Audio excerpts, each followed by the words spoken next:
Aja gelo dilarani, diapusi, dielek-elek, disio-sio. Tetep dadi wong apik amarga ora eneng rugine. Urip kuwi mubeng, kabeh ana wayahe, kabeh eneng bagiane.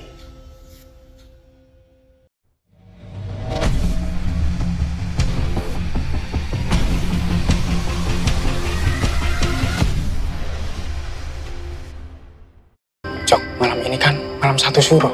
Enggak takut apa? Kan banyak hantu sama jin lagi keliaran. Hantu opo? Bioskop Indonesia akan terus dipenuhi film-film horor sepanjang 2024. Salah satu film horor yang akan tayang dalam waktu dekat berjudul Sengkolo Malam Satu Suro. Sengkolo Malam Satu Suro merupakan film produksi MVP Pictures dan digarap oleh sutradara Hani R. Saputra. Film dibintangi sederet nama terkenal seperti Donni Alamsyah, Fauzan Nasrul, Anantia Kirana, Kenya Nindya, Nesya Weroza Puspa dan lainnya. Sengkolo Malam Satu Suro rencananya akan tayang di seluruh bioskop Indonesia mulai 20 Juni 2024.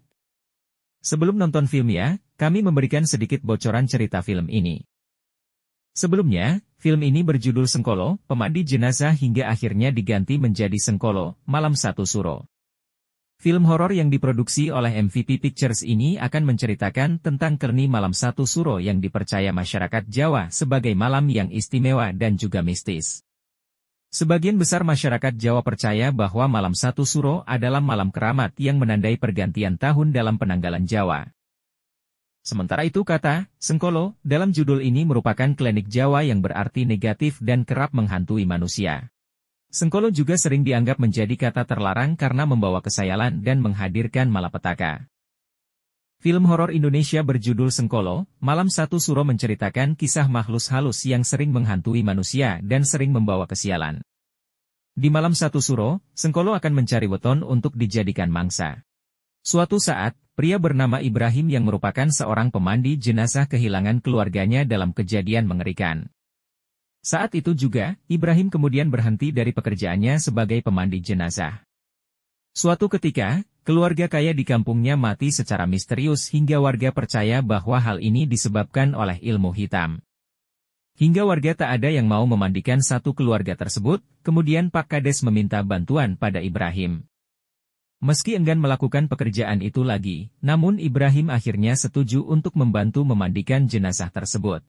1 tahun berlalu, Ibrahim kemudian menemukan petunjuk tentang kematian angga keluarganya. Ia kemudian harus menghadapi kejahatan yang menunggunya di rumah terkutuk itu. Setelah setahun berlalu, Ibrahim menemukan petunjuk tentang kematian keluarganya dan harus menghadapi kejahatan yang menunggunya di rumah terkutuk tersebut. Pada malam pertama Suro, Sengkolo akan bergerak mengincar beberapa weton dan memangsanya. Apakah kejadian misterius tersebut merupakan ulah dari Sengkolo? Lantas, bagaimana Ibrahim menghadapi berbagai teror yang telah menunggu setelah imannya yang hilang? Aku nggak takut sama kalian. Kau ingin hancurkan aku, Ibrahim? Hani R. Saputra, sang sutradara, menjelaskan pesan mendalam dalam film ini. Menurutnya, film ini mendukung umat beragama untuk terus memperkuat iman. Dalam Sengkolo Malam Satu Suro, saya menekankan pentingnya memiliki iman dan menegakkan iman kita kepada Tuhan dalam menjalani kehidupan, kata sutradara Hani R. Saputra. Donni Alamsyah sebagai pemeran utama, mengatakan film ini menghadirkan drama dan horor. Genre film, Sengkolo Malam Satu Suro, adalah horor. Tapi di tangan Mas Hani, film ini menjadi film yang komplit, ada horor dan ada dramanya juga. Horornya memiliki unsur suspense yang kental ditambah jumpscare yang mengasyikkan. Mas Hani membangun drama antara suami ke istri, suami ke anak, kakak ke adik, jelas Donni Alamsyah. Sementara itu, Nesya Weroza Puspa mengaku sangat antusias, Sengkolo Malam Satu Suro, akan tayang di bioskop. Seperti kata Mas Donni, film ini memang berbeda dengan kebanyakan film horor. Ada sisi romantis dan sisi kemanusiaan yang menyentuh di film ini, kata Nesya. Nantikan kisah lengkapnya di film Sengkolo Malam Satu Suro yang akan tayang pada 20 Juni 2024 mendatang di bioskop Indonesia. Yakin mereka sama istri pada ngilmu.